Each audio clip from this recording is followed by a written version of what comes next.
High, পাওয়ার সিস্টেমের এই ভিডিওতে আমরা শর্ট ট্রান্সমিশন লাইনের একটা প্রবলেম সলভ করব। তো বেসিক্যালি প্রবলেমটা দেখে অনেক কমপ্লিকেটেড মনে হলো, আসলে প্রবলেমটা অনেক ইজি। সো দেখি এটা কীভাবে ইজিলি করা যায়। প্রথমেই এখানে আমাদের দেখতে হবে যে যেহেতু শর্ট ট্রান্সমিশন লাইন, এখানে কী কী দেওয়া আছে আর 3 ফেজ বলা আছে। তাহলে 3 ফেজ যেহেতু বলা আছে, তাহলে এখানে আমাদের 3 ফেজের সূত্র ইউজ করতে হবে। এটা এখানে আমরা সিঙ্গেল ফেজের সূত্র ইউজ করলে হবে না। 3 ফেজের ক্ষেত্রে আমাদের কমপ্লিকেট কেন হয়, যে এখানে আমাদের line voltage, line current, phase voltage, phase current এই কথাগুলো আসে। তার মানে আমাদের এখানে কোন ফেজ কারেন্ট লাগবে না লাইন কারেন্ট লাগবে, এই জিনিসটা আমাদের খেয়াল করতে হবে। সো এটা আমরা দেখবো ইজিলি কীভাবে মনে রাখা যায়। তো এখানে আমাদের বলছে যে 3 ফেজ লোড অফ এত KVA 0.8 power factory supply at 6.6 kilovolt 50 hertz by means of 33 kilovolt transmission line. So এখন আমার দেখার আগে প্রথমে আমি ভেঙে ভেঙে করে দেখাচ্ছি। সো এখানে আমাদের বের করতে বলছে যে ফাইন্ড দ্য, আমরা একটু ভেঙে ভেঙে করবো, এইটুকু আমরা পরে সার্কিট ডায়াগ্রামের মাধ্যমে দেখবো। সো আমাদের কী বের করতে বলছে সেটা আগে দেখি, যে find the voltage necessary at the sending end of transmission line. তাহলে আমাদের সেন্ডিং এন্ড ভোল্টেজটা বের করতে বলছে। এখানে আমরা দেখি সেন্ডিং এন্ড ভোল্টেজ, তার মানে এইটুকু আমাদের কিছুই নাই, এটুকু আমাদের বের করতে বলছে। তার মানে সেন্ডিং এন্ড ভোল্টেজ বের করতে বলছে of the transmission line when 6.6 kilovolt is maintain at the receiving end. ঠিক আছে, determine also sending end power ফ্যাক্টরটা বের করতে বলছে এবং ট্রান্সমিশন এফিসিয়েন্সি বের করতে বলছে। তাহলে আমরা স্টেপ বাই স্টেপ আসি। এখন বলা আছে যে 3 ফেজ লোড অফ এত কেভিএ, তার মানে লোড সেক্টরে আছে হচ্ছে আমাদের এত KVA of 0.8 power factor, that means লোডের সেক্টরে এটা দেওয়া আছে। পাওয়ার factor is supply at 6.6 kilovolt 50 hertz, এবং এটা সাপ্লাই করা আছে 6.6 কিলোভোল্টে, দ্যাট মিনস এটা লোড সেক্টরের কথা বলা আছে, দ্যাট মিনস যেখানে লোড কানেক্টেড করা থাকবে। তাহলে এই যে এত KVA 0.8 power factor is supply at 6.6 kilovolt 50 hertz by means of, লোডে কানেক্ট করা আছে by means of 33 kilovolt transmission line, এবং এইটুকু আমাদের একটা পার্ট গেল।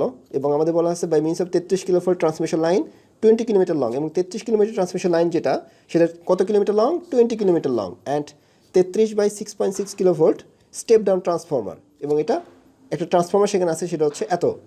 তাহলে আমরা একটু খেয়াল করি, ড্রয়িংটা দেখে নিই প্রথমে। তো প্রথমে আমাদের একটা জেনারেটর আছে, সাপোজ এর একটা প্রথমে লাইন আসলো, এবং সেখানে আমরা স্টেপ কি ট্রান্সফর্মার, এখানে স্টেপ ডাউন ট্রান্সফর্মার ইউজ করছি।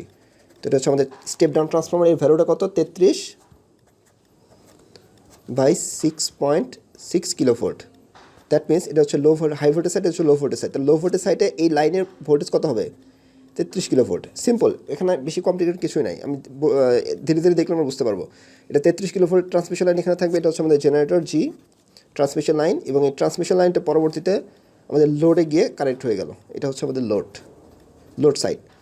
ঠিক আছে, তাহলে এই যে লাইনটা সেটা কত হবে? 6.6 কিলোভোল্ট, দ্যাট মিনস কারণ হচ্ছে লো ভোল্টেজ সাইডে 33 কিলোভোল্ট, তার এখানে 33 কিলোভোল্ট থাকবে, হাই ভোল্টেজ সাইডে 6.6 কিলোভোল্ট, তাহলে এই লাইনটা থাকবে হচ্ছে 6.6 কিলোভোল্টে। এন্ড এখানে যত কিছু দেওয়া আছে এটা load sector, that means 20 KVA load সেক্টরে 0.8 power factor is supply at এত, তার মানে এটা সাপ্লাই করা আছে 6.6 কিলোভোল্টে 50 হার্টজে by means of 33 kilovolt transmission line. এই যে 33 কিলোভোল্ট ট্রান্সমিশন লাইন যেটা দেওয়া আছে, এখন আমরা দেখলে কিন্তু ইজিলি বুঝতে পারতেছি। 33 কিলোভোল্ট ট্রান্সমিশন লাইন এটা হচ্ছে 20 কিলোমিটার লং, এটা কত? 20 কিলোমিটার লং। ঠিক আছে, এবং এখানে কানেক্ট করা আছে 33 by 6.6 kilovolt step down transformer, that means এটা হচ্ছে হাই ভোল্টেজ সাইড, হচ্ছে low voltage side transformer. The resistance and reactance of each conductor are, ঠিক আছে, রেজিস্ট্যান্স এবং রিয়াক্টেন্স দেওয়া আছে ইচ কন্ডাক্টরের ক্ষেত্রে, প্রতিটা কন্ডাক্টরের ক্ষেত্রে এত এবং এত পার কিলোমিটার রেসপেক্টিভলি, পার কিলোমিটারে দেওয়া আছে। And the resistance and reactance of the transformer are এত এবং এত, while those of secondary are এত এবং এত দেওয়া আছে। এটা ট্রান্সফর্মারের ক্ষেত্রে রেজিস্ট্যান্স এবং রিয়াক্টেন্সের মান দেওয়া আছে। ঠিক আছে, এখন আমাদের এগুলো বের করতে বলছে, যেহেতু এখানে আমাদের বের করতে বলছে যে sending end voltage. So short transmission লাইনের ক্ষেত্রে সেন্ডিং এন্ড ভোল্টেজের সূত্র আমরা ইতিমধ্যে দেখে ফেলছি। ঠিক আছে, এটা হচ্ছে আমাদের চ্যানেলের প্লেলিস্টে, পাওয়ার সিস্টেম অ্যানালিসিস প্লেলিস্টে আমরা ইতিমধ্যে দেখে ফেলছি যে সেন্ডিং এন্ড ভোল্টেজ আমাদের আসে হচ্ছে VS equals to VR plus IR cos phi plus IXL sine phi. এটা আমরা ইতিমধ্যে দেখে ফেলছি, না দেখলে আমরা দেখিনি, তারপর এখানে চলে আসবো, তাহলে ইজিলি আমরা বুঝতে পারবো, অথবা সরাসরি মুখস্থ করে আমরা প্রবলেমগুলো সলভ করতে পারি। তো এখানে যে ভিআরটা দেওয়া আছে এগুলো হচ্ছে আমাদের ফেজ ভোল্টেজ, এই আইটা হচ্ছে আমাদের ফেজ কারেন্ট।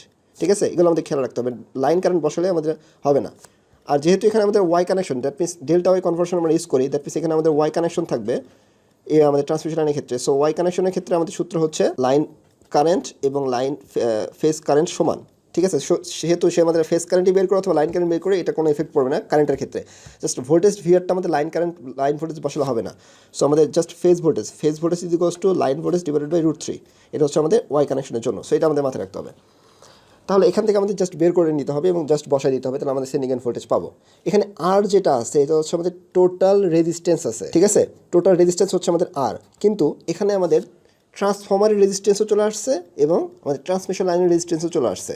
তাহলে আমাদের টোটাল রেজিস্ট্যান্সটা বের করে নিতে হবে, ঠিক আছে। তাহলে আমাদের প্রথম কাজ হচ্ছে টোটাল রেজিস্ট্যান্স বের করা, তারপর আমরা ফেজ ভোল্টেজ এবং ফেজ কারেন্ট নিয়ে বসাই দেবো এখানে, আর কস ফাই তো দেওয়া আছে কোশ্চেনে। ওকে, তাহলে আমাদের টার্গেটটা হচ্ছে টোটাল রেজিস্ট্যান্স বের করা। তাহলে এখানে আমাদের কী কী দেওয়া আছে দেখি, যে resistance and reactance of each conductor, প্রতিটা কন্ডাক্টর রেজিস্ট্যান্স এবং রিঅ্যাক্ট্যান্সের মান দেওয়া আছে হচ্ছে 0.4 পার কিলোমিটারে দেওয়া আছে, মানে 1 কিলোমিটারে 0.4।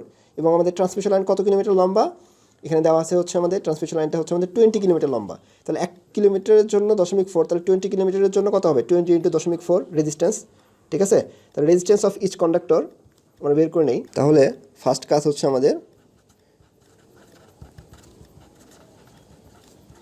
Resistance of each conductor is equal to, resistance of each conductor is equal to আমাদের কত আসতেছে, 1 কিলোমিটারের জন্য হচ্ছে আমাদের 0.4, তাহলে 20 কিলোমিটারের জন্য এত × 20, তাহলে 8 ওহম আসতেছে হচ্ছে আমাদের রেজিস্ট্যান্স অফ ইচ কন্ডাক্টর, ঠিক আছে। তাহলে এখন আমাদের রিঅ্যাক্ট্যান্স লাগবে, প্রতিটা কন্ডাক্টর রিঅ্যাক্ট্যান্স কত, ঠিক আছে। রেজিস্ট্যান্স এবং রিঅ্যাক্ট্যান্স দুটোই তো আমাদের কোশ্চেনের ক্ষেত্রে লাগবে, তো আমাদের রিঅ্যাক্ট্যান্সটা বের করে নিই।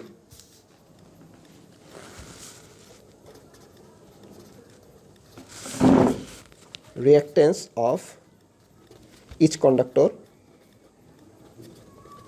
ইজ ইকুয়াল টু 1 কিলোমিটারের জন্য কত দেওয়া আছে, এখানে 1 কিলোমিটারের জন্য দেওয়া আছে হচ্ছে 0.5, তাহলে 0.5 × 20, তাহলে এখানে পাবো হচ্ছে 10 ওহম। তাহলে আমরা ট্রান্সমিশন লাইনের ক্ষেত্রে রেজিস্ট্যান্স এবং রিঅ্যাক্ট্যান্সের ভ্যালু পেয়ে গেলাম। এখন আমাদের ট্রান্সফর্মারের ক্ষেত্রে আসতে হবে, কারণ এখানে আগের অঙ্কগুলোতে আমি যখন প্রবলেম সলভ করেছি, আমরা আগের প্রবলেমগুলোতে শুধুমাত্র ট্রান্সমিশন লাইন ছিল, এখানে ট্রান্সফর্মারের ছিল না। সো এখানে যেহেতু ট্রান্সফর্মার চলে আসছে মাঝখানে, সো ট্রান্সফর্মারের ক্ষেত্রে আমাদের ট্রান্সফর্মারের রেজিস্ট্যান্স এবং রিঅ্যাক্ট্যান্সের, ঠিক আছে, সেটার ইকুইভ্যালেন্ট লাগবে। তো এখন আমরা ট্রান্সফর্মারের ক্ষেত্রে আসি। ট্রান্সফর্মার এখানে কী দেওয়া আছে, প্রাইমারি সাইড দেওয়া আছে, প্রাইমারি রেজিস্ট্যান্স এবং রিঅ্যাক্ট্যান্স দেওয়া আছে, তারপর আমাদের সেকেন্ডারি সাইড দেওয়া আছে, সেকেন্ডারি রেজিস্ট্যান্স এবং রিঅ্যাক্ট্যান্স দেওয়া আছে। সো প্রাইমারিকে আমরা 1 ধরলাম, দ্যাট মিনস এটা হচ্ছে আমাদের R1, এটা হচ্ছে আমাদের X1, এটা হচ্ছে আমাদের R2, এটা হচ্ছে আমাদের X2, ঠিক আছে। সো ট্রান্সফর্মারের ক্ষেত্রে আমার ট্রান্সমিশন লাইনের ক্ষেত্রে বের করা হয়ে গেছে, কিন্তু জাস্ট আমাদের ট্রান্সফর্মারটা বের করে যোগ করবো, তাহলে টোটালটা পেয়ে যাবো। তাহলে রেজিস্ট্যান্স ট্রান্সফর্মারের ক্ষেত্রে প্রাইমারি সাইডে কত দেওয়া আছে, এখানে দেখি ট্রান্সফর্মার প্রাইমারি আর হচ্ছে 7.5 ওহম, 7.5 ওহম, এবং রিঅ্যাক্ট্যান্স হচ্ছে 13.2 ওহম, ঠিক আছে। হয় সেকেন্ডারি সাইডে হচ্ছে 0.35, এখানে 0.35 ওহম আসবে, এবং রিঅ্যাক্ট্যান্স দেওয়া হচ্ছে 0.65 ওহম। ওকে, তো এখান থেকে আমাদের যে কোনো এক সাইডে রেফারিং করে নিব, রেফারিং করে নিয়ে তাহলে টোটাল ট্রান্সফর্মারের ইকুইভ্যালেন্ট রিঅ্যাক্ট্যান্সটা পাবো, তারপর রেজিস্ট্যান্স পাবো অথবা রিঅ্যাক্ট্যান্স বের করবো, দুইটা একবারে আলাদা আলাদা বের করবো, তারপর জাস্ট এই দুটো যোগ করবো। তাহলে এখানে আমরা আস্তে আস্তে স্টেপ বাই স্টেপ করি, জাস্ট ফলো করি যে কীভাবে প্রসিডিউর ফলো করতেছি এখানে। তাহলে আমরা রেজিস্ট্যান্সটা প্রথমে কাজ করি, রেজিস্ট্যান্সকে প্রাইমারিতে রেফার করে নিই, ঠিক আছে। তাহলে আমরা ইকুইভ্যালেন্ট রিঅ্যাক্ট্যান্স রেজিস্ট্যান্স পাবো of transformer refer to high voltage side. এটা ছিল আমাদের কত, 33 কিলো ভোল্ট, এটা ছিল আমাদের এই যে ট্রান্সফর্মার ক্ষেত্রে 33 কিলো ভোল্ট, এটা হচ্ছে আমাদের 6.6 কিলো ভোল্ট। তাহলে আমরা স্টেপ বাই প্রথম স্টেপ হচ্ছে equivalent reactance,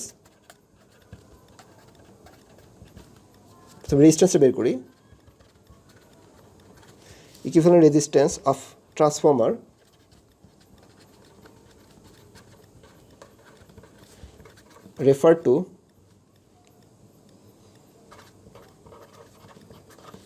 refer to high voltage side, that means 33 kilovolt side, high voltage side, that means এখানে আমাদের 33 কিলোভোল্ট সাইডে। এটার যে সূত্র, এটা আমরা ইতিমধ্যে রেফারিং সূত্রটা আমরা ট্রান্সফর্মার, দ্যাট মিনস আমাদের ইলেকট্রিক্যাল মেশিন কোর্সের মধ্যে আমরা দেখে ফেলছি, এটা আমার প্লেলিস্টে রয়েছে কীভাবে রেফারিং করতে হয়, সেই সূত্রটা আমরা এখানে জাস্ট ইউজ করবো। তো আমরা রেফারিং যে করতেছি আমরা, সো রেফারিং করলে আমাদের সূত্রটা হচ্ছে, যখন আমরা প্রাইমারিতে রেফার করব, ঠিক আছে, তার প্রাইমারিতে রেফার করলে আমাদের প্রাইমারি রেজিস্ট্যান্স আসবে, প্রাইমারি রেজিস্ট্যান্স, জাস্ট এগুলো আমরা সূত্র অ্যাপ্লাই করতেছি, রেফারিং সূত্র, যেটা আমরা অনেক আগে জানি, প্লাস যেটা রেফারিং করতেছি আমাদের R2কে R1 এ রেফারিং করতেছি, দ্যাট মিনস প্রাইমারি সাইডে, তাহলে R2 ইন্টু N1/N2 তারপর স্কোয়ার, তাহলে জাস্ট মান বসা দিচ্ছি। প্রাইমারি রেজিস্ট্যান্স হচ্ছে আমাদের 7.5, প্লাস এখানে থাকছে আমাদের 0.35কে রেফারিং করতেছি, 0.35 ইন্টু N1/N2, দ্যাট মিনস আমাদের 33/6.6, যেহেতু ডিভাইডেড করতেছি তাহলে আমাদের এই কিলোভোল্ট কেটে যাবে, দ্যাট মিনস আমাদের এই ভোল্টেজ করতে হবে না, কিলোভোল্টকে ভোল্টেজ না করলে হবে, জাস্ট আমরা ইউজ করতেছি। এখানে হচ্ছে 33/6.6 তারপর স্কোয়ার, তাহলে সিম্পলি আমরা এখান থেকে পাবো হচ্ছে ক্যালকুলেশন করলে 16.25 ওহম রেজিস্ট্যান্স পেয়ে গেলাম। এখন আমরা একইভাবে ইকুইভ্যালেন্ট রিঅ্যাক্ট্যান্স বের করবো transformer refer to high voltage side অথবা প্রাইমারি সাইডে, ঠিক আছে। দ্যাট মিনস এটাকে আমরা রেফারিং করতেছি, তাহলে আমরা এটা লিখে নিব। 33 কিলো ভোল্ট রেফারিং করলে আমরা পাবো হচ্ছে এখানে জাস্ট সেম কথা থাকবে, equivalent reactance of transformer refer two primary side অথবা হাই টেনশন সাইড অথবা 33 কিলো ভোল্ট সাইড ইত্যাদি। সো যেটা খুশি সেটা লিখবো। সো জাস্ট আমরা বুঝে নিচ্ছি এখানে। সো এখানে থাকবে হচ্ছে আমাদের প্রাইমারি রিঅ্যাক্ট্যান্স, দ্যাট মিনস এখানে থাকবে হচ্ছে প্রাইমারি রিঅ্যাক্ট্যান্স এখানে কত দেওয়া আছে? প্রাইমারি রিঅ্যাক্ট্যান্স হচ্ছে 13.2 প্লাস এখানে 13.2 প্রাইমারি রিঅ্যাক্ট্যান্স। আচ্ছা আমি সূত্র লিখে দিচ্ছি। প্রাইমারি রিঅ্যাক্ট্যান্স হচ্ছে আমাদের x1 প্লাস এখানে থাকবে হচ্ছে আমাদের রেফারিং করছে x2কে প্রাইমারিতে, that means x2 into n1/n2 তারপর স্কোয়ার। তাহলে x1 এর ভ্যালু হচ্ছে এখানে সিম্পল আমাদের 13.2 প্লাস x2 ভ্যালু হচ্ছে 0.65 ইন্টু n1/n2 মানে হচ্ছে 33/6.6 তারপর স্কোয়ার। জাস্ট ক্যালকুলেশন করলাম, এখান থেকে পাবো হচ্ছে সিম্পলি 29.45 ওহম, ঠিক আছে। তাহলে যেহেতু আমাদের সূত্রের ক্ষেত্রে আমাদের এক্সেল লাগবে, টোটাল এক্সেল লাগবে এবং টোটাল আর লাগবে, তাহলে যেহেতু এখানে ট্রান্সমিশন লাইনের ক্ষেত্রে আমরা পেয়ে গেলাম হচ্ছে 8 ওহম এবং ট্রান্সফর্মারের ক্ষেত্রে রেজিস্ট্যান্স পাইলাম হচ্ছে আমরা এটা 16.25 ওহম। তাহলে আমাদের টোটাল রেজিস্ট্যান্স কত হবে? এই 8 আর হচ্ছে 16.25 যোগফল। তাহলে আমাদের এই টোটাল যে রেজিস্ট্যান্স পাবো সেটা আমরা ইকুয়েশনে বসে দেবো। তাহলে আমাদের আর এর যে কাজ করবো, মানে আর এর জন্য যে আমাদের সমস্যাটা, আর এর ভ্যালুটা আমরা পেয়ে যাবো, জাস্ট বসাই দেবো আর এর ভ্যালুটা এখানে। তাহলে আমাদের total resistance of line and transformer আমরা লিখে ফেলি। তাহলে আমাদের আসবে হচ্ছে total resistance of line and transformer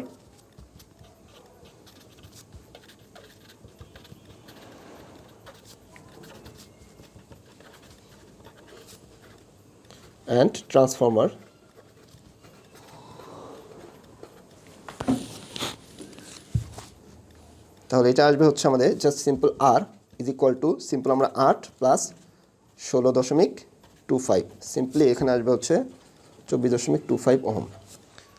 সেজন্য আমরা এখানে প্রাইমারিতে রেফার করে নিলাম, ঠিক আছে। টোটাল রেজিস্ট্যান্স আমরা পেয়ে গেলাম। এখন টোটাল রিঅ্যাক্ট্যান্স লাগবে। তাহলে total reactance of line and transformer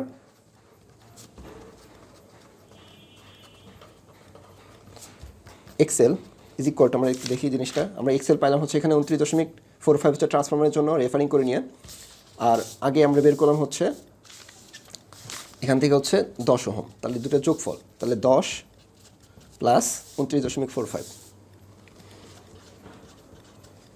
simply আমরা পাবো হচ্ছে এখান থেকে 39.45 ওহম, ঠিক আছে। তাহলে আর এবং এক্সেল টোটাল রেজিস্ট্যান্স এবং রিঅ্যাক্ট্যান্স আমরা পেয়ে গেছি, দ্যাট মিনস আর এবং এক্সেলের কাহিনী শেষ। ওকে, তাহলে এখন থাকলো হচ্ছে আমাদের এই আইটা এবং হচ্ছে ভিআরটা। এখন এই দুটো ক্যালকুলেশন করবো। সো ভিআরটা হচ্ছে আমাদের ফেজ ভোল্টেজ।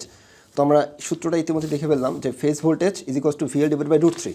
তাহলে কোশ্চেনে যেটা দেওয়া থাকবে সেটা হচ্ছে আমাদের লাইন ভোল্টেজ, সেটাকে √3 দ্বারা ভাগ করবো।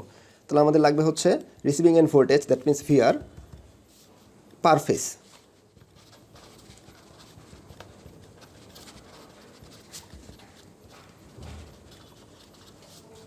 Receiving and voltage per phase is, ঠিক আছে, ভিআর। সিম্পলি আমাদের আসবে হচ্ছে লাইন ভোল্টেজ, দ্যাট মিনস এখানে আমাদের লাইন ভোল্টেজ কত দেওয়া আছে। সো ট্রান্সমিশন লাইনের ক্ষেত্রে receiving and voltage, that means এখানে আমাদের 33 কিলো ভোল্ট ট্রান্সমিশন লাইন দেওয়া আছে। তাহলে আমাদের রিসিভিং এন্ড ভোল্টেজের জায়গায় কত আসবে? 33 kilovolt, that means 33 into 10⁻³ divided by √3। Simply এখান থেকে পাবো হচ্ছে আমরা 19.0524। এখানে খেয়াল রাখতে হবে যে আমাদের রিসিভিং এন্ড ভোল্টেজ আমরা ট্রান্সমিশন লাইন অঙ্কন করছিলাম এভাবে, ঠিক আছে। ট্রান্সমিশন লাইনের ক্ষেত্রে এই যে লোড যেখানে কানেক্ট করেছিল সেখানে আমাদের রিসিভিং এন্ড ভোল্টেজ ছিল। এখানে রিসিভিং এন্ড ভোল্টেজের জায়গায় আমাদের ট্রান্সফর্মার একটা মাঝখানে ঢুকাই দিয়েছি। তাহলে এখানে আমাদের লাইনের ক্ষেত্রে আসবে, এখানে আমাদের যে কাজগুলো শিখছিলাম, যে ইকুয়েশনগুলো আসছিল এখান থেকে, যে ভিআরগুলো আসছিল, সেগুলো হচ্ছে আমাদের রিসিভিং এন্ড ভোল্টেজের ক্ষেত্রে আসছিল। তাহলে এখানে আমরা কিন্তু 6.6 কিলো ভোল্ট ইউজ করতে পারবো না, ঠিক আছে। আমাদের রিসিভিং এন্ড ভোল্টেজ এখানে কনসিডারেশন লাইনের ক্ষেত্রে 20 কিলোমিটার লং। তাহলে লাইনের যে লাস্ট মাথা থাকবে, তাহলে এই যে লাইনটা আছে, লাইনের ভোল্টেজ কত? 33 কিলো ভোল্ট। তাহলে এটাই হচ্ছে আমাদের রিসিভিং এন্ড ভোল্টেজের এই যে উপরে যে ভোল্টেজটা আসবে সেটা, ঠিক আছে। লাইন ভোল্টেজ ছিল সেটা, মানে ট্রান্সমিশন লাইনের লাইন ভোল্টেজ, সেটাকে √3 দ্বারা ভাগ করলে আমাদের রিসিভিং এন্ড ভোল্টেজের ফেজ ভোল্টেজ পেয়ে গেলাম, ঠিক আছে। ওকে, তাহলে ফেজ ভোল্টেজ আমাদের ভিআরও কিন্তু কমপ্লিট, জাস্ট আমাদের আই লাগবে, তাহলে আমাদের অঙ্ক শেষ, মানে এই সেন্ডিং এন্ড ভোল্টেজের ক্ষেত্রে শেষ। তাহলে আইটা হচ্ছে আমাদের লাইন কারেন্ট বা ফেজ কারেন্ট, একই কারণ লাইন কারেন্ট এবং ফেজ কারেন্ট সমান, আমরা দেখে ফেললাম এই যে। তাহলে লাইন কারেন্ট আমাদের আই লাগবে। এখন আমরা একটু খেয়াল করি লাইন কারেন্টে কীভাবে বের করা যায়। সো আমরা সূত্র জানি কি, ভিএ সূত্র জানি VA is equals to 3 VPH phase voltage into phase current. ঠিক আছে, যখন আমরা ভিএ নিচ্ছি তখন এখানে কস ফাই আসতেছে না, পারফেক্টর আসতেছে না। যখনই আমরা এখানে ডাব্লু নিব, ওয়াটে নিব, তখন কিন্তু আমাদের কস ফাই আসবে। আমরা দেখিয়ে দিচ্ছি একবারে 3 ভিপিএইচ, ভেরি ভেরি ইম্পর্টেন্ট একটা জিনিস, ভুল করা যাবে না কোনোভাবে।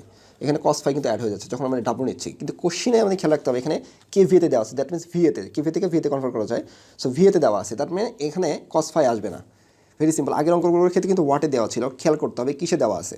সো আগের অঙ্কতে যেহেতু ওয়াটে দেওয়া ছিল এখন কস ফাই ইউজ করেছিলাম, যেহেতু এখানে ভিএটা ওয়াটে দেওয়া নাই, ভিএতে দেওয়া আছে, কেভিএতে বা ভিএতে, তাহলে এখানে আমাদের এই সূত্রটা ইউজ হবে। তো এখানে আইপিএইচ সমান সিম্পলি আমাদের ভিএ ডিভাইডেড বাই 3 ভিপিএইচ।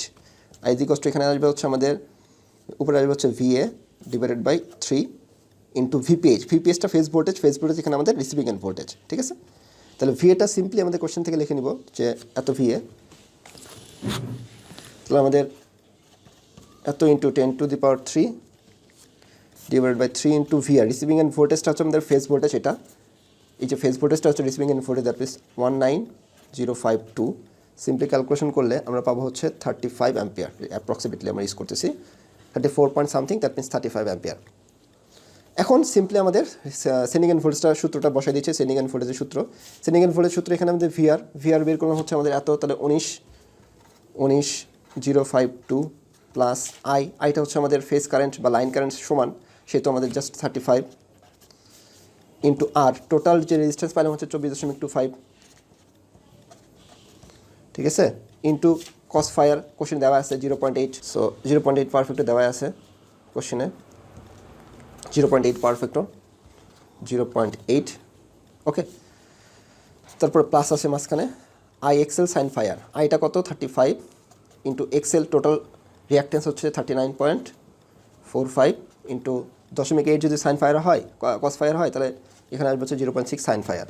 ঠিক আছে, তাহলে এখান থেকে ক্যালকুলেশন করলে আমরা পাবো হচ্ছে 20559 এত ভোল্ট বা 20.559 কিলোভোল্ট।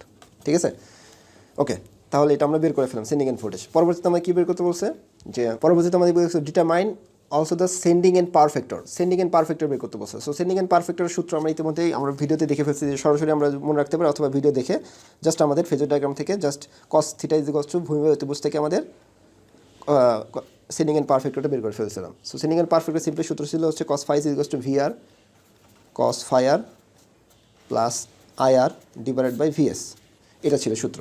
জাস্ট এখান থেকে মানগুলো বসে দেবো। সো ভিআর হচ্ছে ফেজ ভোল্টেজ আমরা বের করছি, এটা 19052 ইন্টু কস ফায়ার 0.8 প্লাস আইটা ভ্যালুটা হচ্ছে simply 35 line current into R এর ভ্যালু টোটাল রেজিস্ট্যান্স হচ্ছে 24.25 divided by VS. Sending end voltage বের করলাম হচ্ছে এত, তাহলে 20559। এখান থেকে ক্যালকুলেশন করলে কস ফাই সিম্পলি পাবো হচ্ছে আমরা 0.7826 এত ল্যাগিং, কারণ আমরা ফেজর ডায়াগ্রামের ক্ষেত্রে ল্যাগিং নিয়ে কাজ করেছিলাম। ঠিক আছে, জাস্ট এত হচ্ছে আমাদের কস ফায়াস। এখন আমাদের ট্রান্সমিশন এফিসিয়েন্সি ভেরি সিম্পল, এটা ইতিমধ্যে আমরা করে ফেলছি ট্রান্সমিশন এফিসিয়েন্সিটা। তো জাস্ট তারপরে আমি একবার দেখিয়ে দিচ্ছি ট্রান্সমিশন এফিসিয়েন্সি কীভাবে বের করতে হয়। সো আমাদের ট্রান্সমিশন এফিসিয়েন্সি আসবে হচ্ছে, আমরা জানি ইটা is equals two simple, eta is equals two আমাদের আউটপুট বাই ইনপুট। এটা হচ্ছে আমাদের ট্রান্সমিশন এফিসিয়েন্সি, এটা লিখে নিলাম, লিখে নেব transmission efficiency eta is equals to output by input, এবং আউটপুট ডিভাইডেড বাই ইনপুটের মধ্যে কী থাকে, output plus losses, output plus loss. তাহলে এটা আমাদের বের করতে হবে, কারণ ইনপুট যেটা দিচ্ছে সেটা দুটো ভাগে ভাগ হয়ে যাচ্ছে, একটা আউটপুটে যাচ্ছে, একটা লস ঘটাচ্ছে, আই স্কোয়ার পরিমাণ লস ঘটাচ্ছে। ঠিক আছে, এখন যেহেতু আমাদের 3 ফেজ লাইন, খেয়াল করতে হবে, সিঙ্গেল ফেজ থাকলে জাস্ট সিম্পল আমাদের আই স্কোয়ার একটা সিঙ্গেল লাইনের ক্ষেত্রে আমরা লস পেয়ে যেতাম। যেখানে আমাদের 3 ফেজ লাইন, তার মধ্যে লাইন লসেস কত আসবে, 3 into I square. Line loss আমাদের আসবে simple 3 into I square R, এত কিসে আসবে সেখানে, এটা আসবে হচ্ছে আমাদের ওয়াটে। ঠিক আছে, যদি আমরা কিলো ওয়াটে হিসাব করি, তাহলে জাস্ট এটাকে আমরা 1000 দ্বারা ভাগ করবো, 3 into I square R divided by 1000। তো জাস্ট মান বসে দিয়ে এত আমরা কিলো ওয়াটে পাবো, কিলো ওয়াটে। তাহলে 3 ইন্টু আই লসটা ঘটাচ্ছে হচ্ছে আইটা হচ্ছে আমাদের লাইন কারেন্ট বের করে ফেলছি, সেটা হচ্ছে আমাদের 35। তাহলে 35 বসাই দিই এখানে, জাস্ট সিম্পল ক্যালকুলেশন। 35 ইন্টু আর, টোটাল রেজিস্ট্যান্স পাইছিলাম হচ্ছে 24.25 ডিভাইডেড বাই 1000 কিলোওয়াটের জন্য করে নিলাম, জাস্ট কিলোওয়াট করে আমরা সরাসরি বসাই দেবো। তো এটা পাবো হচ্ছে আমাদের 89.12 এত কিলোওয়াট। ঠিক আছে, আমাদের আউটপুট পাওয়ারটা লাগবে এখন, তাহলে আমাদের অঙ্ক শেষ। তাহলে আউটপুট পাওয়ার, সো সিম্পলি আমাদের আউটপুট পাওয়ার এখানে কিসে দেওয়া আছে, কেভিএতে দেওয়া আছে। তাহলে আমাদের আউটপুট পাওয়ার, আমরা এই পাওয়ারগুলো কিসে ক্যালকুলেশন করতেছি, আমাদের এফিসিসির ক্ষেত্রে ওয়াটে ক্যালকুলেশন করতেছি। এখানে কিসে দেওয়া আছে, কেভিএতে দেওয়া আছে। তাহলে কেভিএর সাথে যখন আমরা পারফেক্টে গুণ করব, কেভিএর সাথে যখন পারফেক্টে গুণ করব, সেটা তখন আমরা পাবো হচ্ছে ওয়াটে। খেয়াল করতে হবে, ভেরি ভেরি ইম্পর্টেন্ট স্টার, এটা ভুল করার জিনিস। তাহলে এখানে আমাদের যে কেভিএটা দেওয়া আছে 20,000 কেভিএ, 2000 কেভিএ, এর সাথে আমরা পারফেক্টে গুণ করবো 0.8, তাহলে আমরা ওয়াটে পাবো। তাহলে গুণ করলে পাবো হচ্ছে 1600 ওয়াট, কিলোওয়াট। যেহেতু কেভিএ, তাহলে এখানে কিলোওয়াটে পাবো। জাস্ট আমাদের সব কিছু শেষ। আমাদের ট্রান্সমিশন এফিসিয়েন্সি এটা ইজ ইকুয়াল টু সিম্পল 100 দ্বারা গুণ তো করতেই হবে, কারণ আমরা 100 হিসাব করতেছি এখানে। এটা ইজ ইকুয়াল টু আমাদের আউটপুট পাওয়ার ছিল হচ্ছে এত, তাহলে 1600 divide by output plus loss, 1600 plus loss হচ্ছে আমাদের 89.12 ইন্টু 100 যদি করি, তাহলে সিম্পলি পাবো হচ্ছে 94.72%। So simple. সো এইভাবে আমরা প্রসিডিউরগুলো ফলো করে ইজিলি প্রবলেমটা সলভ করতে পারবো। ওকে, সো নেক্সট আমরা অন্যান্য ম্যাথ নিয়ে আলোচনা করবো। Thank you.